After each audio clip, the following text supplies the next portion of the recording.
What's up guys, today we're talking about Solana DeFi and we're going to focus on Kamino Finance, how to earn more yield on your Solana and other tokens like JLP or stablecoins. Solana DeFi has been heating up, so if you hold a ton of Solana and you are bullish on Solana for the next 6 to 12 months or the next 3 to 4 years, then it's a great way to earn some yield on Solana to offset the high inflation rate that Solana has. And before I dive in, my name is Richard.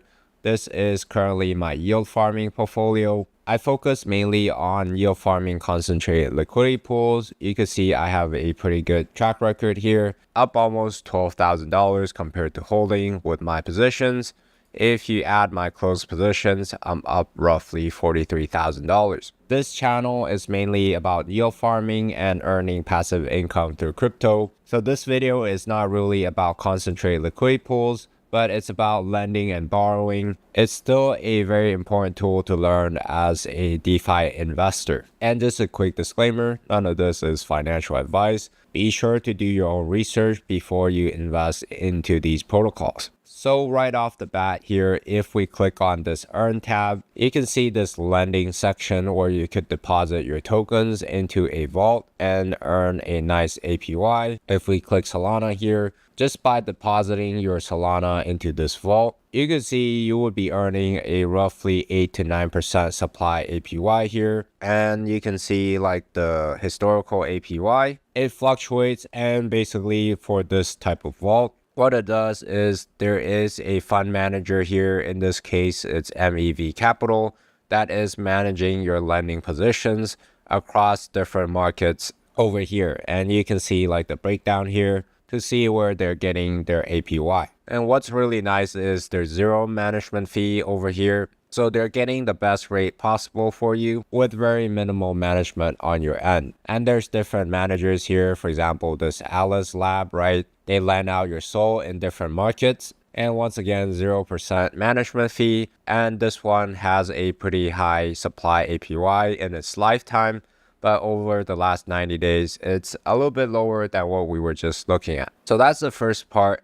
You could deposit into a vault and earn a 5 to 10% APY on your Solana and roughly 5% on your stablecoins as well. But one of the main features I like about Kamino Finance is this multiply feature. You can see here with the rewards, you could earn up to 25% APY. And on the lower end, you can see this 15% APY. So if we click onto here, what this multiply function does is it takes your MSOL, which is a liquid staking token for Solana, use it as collateral, so you're lending it out, and then you're borrowing Solana as the debt, and then looping it. Looping meaning that I'm converting more Solana into MSOL and then depositing again with the amount of Solana that I borrowed and repeating that process over time. So you could basically loop it once or do it, up to 9.5 times over here. And the more you loop, the higher the APY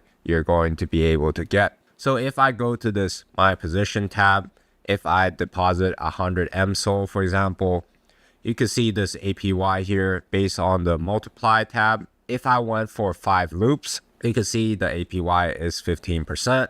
If I go for max loop, the APY is 24%. And again, it's using this MSOL, right? If we pull up MSOL on Gecko Terminal, you can see MSOL is gaining its value against Solana. This is priced in Solana. So if you bought MSOL with your Solana roughly 1 year ago, compared to now, you would make a gain of roughly 8 point something% on your Solana, right? This is why people buy liquid staking tokens, is that you don't have to stake your Solana manually and the value accrues over time, similar to tokens like Wrap Stake ETH. So that's MSOL. And then when you loop it, you get additional return, right? Because you're borrowing Solana and then getting more MSOL, which has like an implied APY of roughly 8.3%, like what we were just looking at. So if we zoom out all the way to as much as possible, this multiply function started in April 29th. And usually the return you generate is this blue area here that is above this orange line. So if the orange line is above the blue line, you're actually making a loss, because if you look at the MSOL APY, it's lower than your Solana borrowing costs, right? When the borrowing cost is more than the yield you generate from the collateral, then you would be at a net loss. But if you believe that the supply APY would stay under 8%, then this position would be profitable over time. And the higher the multiplier, the more gains you would make, but also the more loss you would make if the borrow APY spikes really hard and stays above 8% for a very long time. So there is that main risk here. If you click on this info here, you can see you could get liquidated if the borrow interest rate is higher than the collateral token growth rate for a sustained period of time. So exactly what I was explaining, right? And there's actually no depeg risk when it comes with Kamino Finance. That's why it's really, really good. You can see that Kamino has its own oracle that uses the staking rate that the token is generating rather than the market price, meaning that you would not be liquidated. If you see this huge wick down here, normally you would be liquidated if the normal oracle that determines the price is based on the actual price. But again, Kamino Finance used the staking rate, the APY that the liquid staking protocol is able to generate rather than the market price. So it's much safer than a normal market price loop. If you're looping assets with oracles that are using market price, it could be very easily liquidated. You can see here it removes the risk of liquidation due to price depegs. If a depeg occurs, the LST positions such as multiply, for example, would not be affected. But the key risk to keep in mind that if these LST platform do suffer a smart contract exploit, these positions would still be a risk. So you have to do research on MSOL, right? In this case, it's the Marinate Stake Sol, to see if they're properly audited and if you trust them. In case their protocol gets hacked, then you would lose your assets just as if you were holding MSOL. So that's something to keep in mind. And with these vaults, you typically don't want to deposit everything in here. Like with any other investment, you have to diversify, especially because the interest rate for each vault might be different, right? If we go back here and just filter by the Sol loop, this is on the Marinate market. But if we go on to this MSOL on the main market here, you can see the APY is different from what we were just looking at. Over 1 year, you can see that the MSOL APY has been historically greater than the Sol borrow APY. And then when there's a huge difference here, that's where you can make a ton of APY with this multiply function. So really great here. And the way you do it again is, let's say you have like 100 Sol, you might put like 10 Sol here, 10 Sol there, right? And then like spread them out over these markets and make sure you're researching like MSOL, Bonk Sol, and the underlying assets. You want to make sure that you're using legitimate underlying assets, right? So that's the first way you guys could earn much more APY with your Solana. Very simple and straightforward. You don't have to manually loop anything. Kamino Finance does it for you in one click. And you could use lower leverage as well, right? If we go back to the MSOL main market, if I go to this My Position tab, again, if I deposit, let's say 10, and then at 1% multiply is basically 8.36%, because we're not really borrowing any Solana, right? You could crank it up. Let's say if you only want to have low leverage, it's 12% APY. So still better than just purely holding those liquid staking tokens. But again, with this multiply function, as long as the Solana borrow rate doesn't spike too hard over a very long period of time, it should be safe having higher leverage. And the next thing I want to look at is the stable loops. You could do the same exact thing like what you were doing with Solana, but now we're looping stable coins together. So if we look at Syrup USDC here, you can see the underlying APY, which is really important, right? So this is pretty new.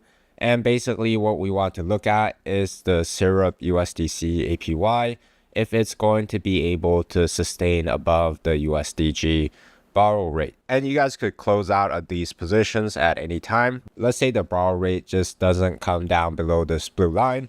You could exit this vault and deposit into other vaults. Syrup USDC is similar to MSOL, where the yield automatically compounds into the token. And if we're looping this, then you could generate a roughly 21% APY. And this is with incentives. So without the incentives, maybe the APY would drop to 14%. Again, a little bit more interest rate risk.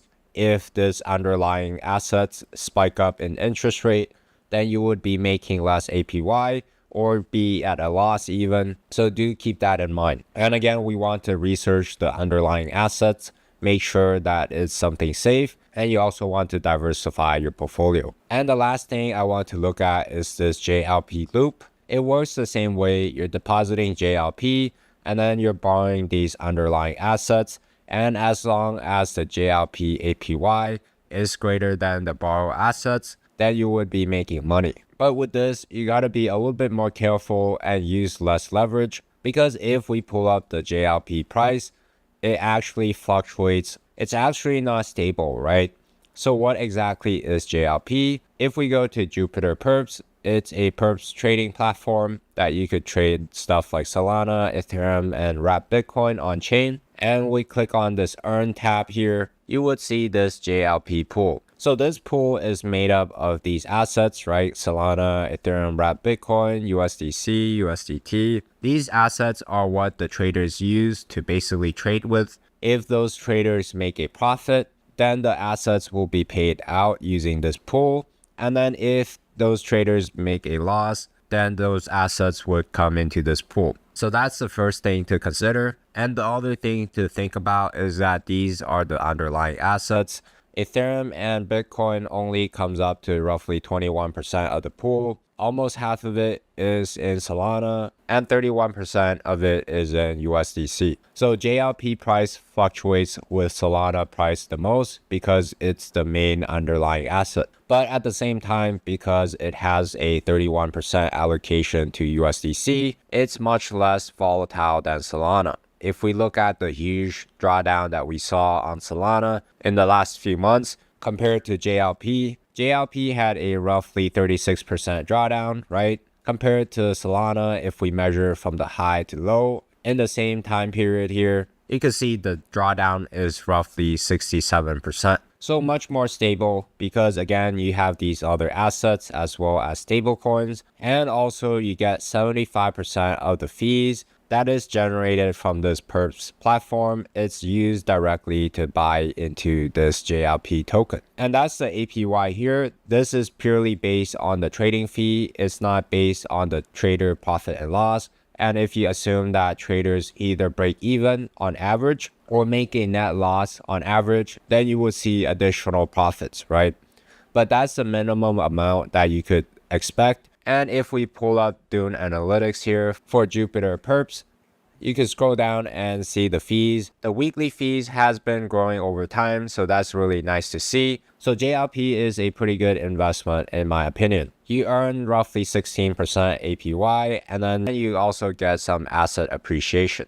But like investing into any crypto token, the best time to invest is when the prices are low, right? If JLP is trading all the way at $3.37, for example, and I want to earn some nice yield, then I could basically invest into JLP with my stable coins. And let's hop back to the multiply function. So now that you know what the JLP token is, we could look at this JLP loop here. So let's click on one of them, for example, this USDT one. Sometimes the data doesn't load, but that's okay. We can look at our yield by going to this My Position tab. Let's say you want to do 1000 JLP. You multiply that by, let's say, 2.5. Then your net APY would be 28.55%. Again, this doesn't really account for like the price fluctuation of JLP. And if you connect your wallet, you could see exactly where you would be liquidated. You could deposit with JLP or USDT. Let's say I deposit 1000 USDT, right? I have exposure to this amount of JLP, roughly 3K. If my leverage is at this amount, let's say it's 3x leverage, right? Then my liquidation price is at 3.6. So 3.6, if we look back at our chart, you could definitely get liquidated, right? If the market condition is really bad. So that's a higher risk leverage. But if we dial that down to, let's say, like 1.5, then my liquidation price is much lower.